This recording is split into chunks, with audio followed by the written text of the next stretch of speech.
Assalamualaikum warahmatullahi wabarakatuh. Apa kabar adik-adik hari ini? Semoga selalu dalam keadaan sehat ya. Hari ini materinya masih tentang sistem gerak pada manusia. Baik, sebelum kita mulai pembelajaran hari ini, silahkan kalian berdoa sesuai dengan kepercayaannya masing-masing. Untuk pertemuan kali ini yang akan kita bahas pertama yaitu tentang sendi. Sendi merupakan hubungan antara tulang satu dengan tulang lainnya. Sendi dibedakan menjadi tiga. Pertama, sendi mati atau sinertrosis. Kedua, sendi kaku atau ampiartrosis. Ketiga, sendi gerak atau diartrosis. Sendi mati atau sinertrosis merupakan hubungan antar tulang yang tidak bisa digerakkan sama sekali. Contohnya pada sambungan tulang tengkorak.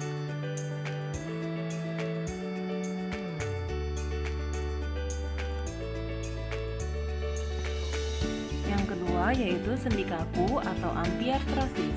Persendian yang dihubungkan oleh tulang rawan, jaringan serabut, dan ligamen sehingga hanya memungkinkan terjadinya sedikit gerakan. Contohnya pada tulang rusuk, tulang belakang, dan tulang dada. Yang ketiga yaitu sendi gerak atau diartrosis. Sendi gerak merupakan hubungan antar tulang yang memungkinkan terjadinya gerakan secara bebas. Sendi gerak atau diartrosis dibedakan menjadi 5. Yang pertama yaitu sendi peluru, yang kedua sendi engsel, yang ketiga sendi pelana, yang keempat sendi putar, dan yang terakhir adalah sendi geser.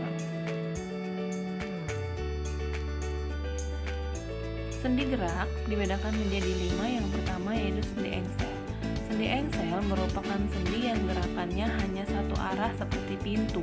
Contohnya sendi pada siku dan lutut. Kemudian sendi peluru ini dapat bergerak ke segala arah. Contohnya terdapat pada sendi lengan atas dan gelang bahu, tulang paha, dan panggul. Kemudian sendi putar mengakibatkan salah satu tulang dapat berputar atau berotasi. Contohnya pada tulang atlas dan tengkorak, tulang hasta, dan pengupil.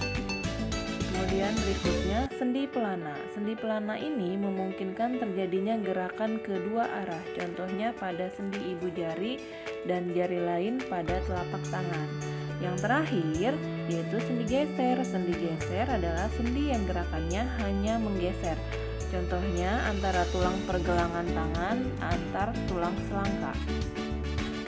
Macam-macam sendi yang terdapat pada manusia, kalian bisa lihat pada gambar ini ya, letaknya terdapat di mana saja. Otot itu apa ya? Ada yang tahu? Otot merupakan alat gerak aktif karena dapat berkontraksi, sehingga otot dapat menggerakkan tulang. Berapakah jumlah otot yang aku punya? Setiap manusia memiliki sel otot sekitar 650 buah. Otot menyusun setengah dari jumlah berat badan manusia. 3 tipe otot yang terdapat pada tubuh manusia. Yang pertama adalah otot lurik, otot jantung, dan otot polos. Kalian bisa lihat gambarnya di sini ya. Apakah kalian tahu ciri otot polos? Cirinya adalah 1. Bekerja secara tidak sadar. 2. Sel berbentuk gelondong atau berisi satu. 3. Menyusun sebagian besar organ dalam seperti ginjal, organ pencernaan, organ pernapasan, dan lain-lain. Ini merupakan contoh otot polos. Apakah kalian tahu ciri otot lurik? Cirinya 1. Sel berbentuk silinder dan berbentuk banyak tidak bercabang. 2. Terdapat bagian terang dan bagian gelap. 3. Menyusun otot rangka, bekerja secara sadar. Ini merupakan contoh otot lurik ya. Nah, apakah kalian tahu ciri otot jantung? Cirinya yang pertama, sel berbentuk serabut anyaman yang bercabang dan memiliki banyak inti. Kedua, bekerja secara tidak sadar. Dan ketiga, hanya terdapat pada otot jantung. Nah, ini contoh otot jantung.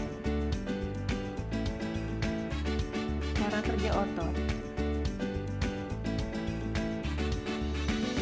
Cara kerja otot dibedakan menjadi dua, sinergis dan antagonis. Sinergis itu cara bekerja otot secara bersamaan. Antagonis cara kerjanya berlawanan.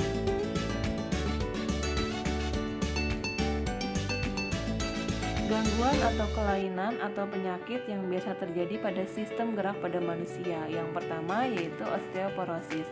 Osteoporosis adalah kekurangan kalsium sehingga tulang menjadi rapuh dan mudah patah. Yang kedua yaitu artritis. Artritis adalah sendi tulang rusak dan tidak bisa digerakkan. Yang ketiga yaitu rakitis. Rakitis adalah penyakit tulang rapuh akibat kekurangan vitamin D.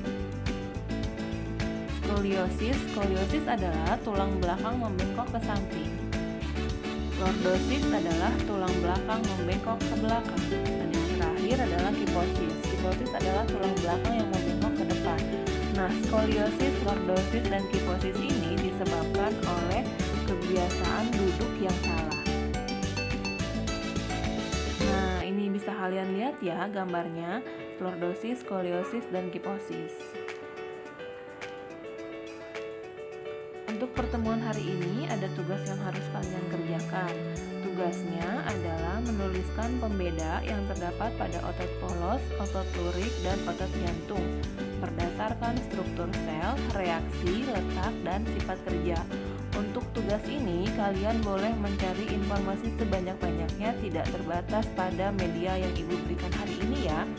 Kalian boleh menambahkan materi yang terdapat pada buku modul atau buku paket yang kalian punya. Nah, untuk pertemuan hari ini Ibu rasa cukup, semoga kalian bisa paham.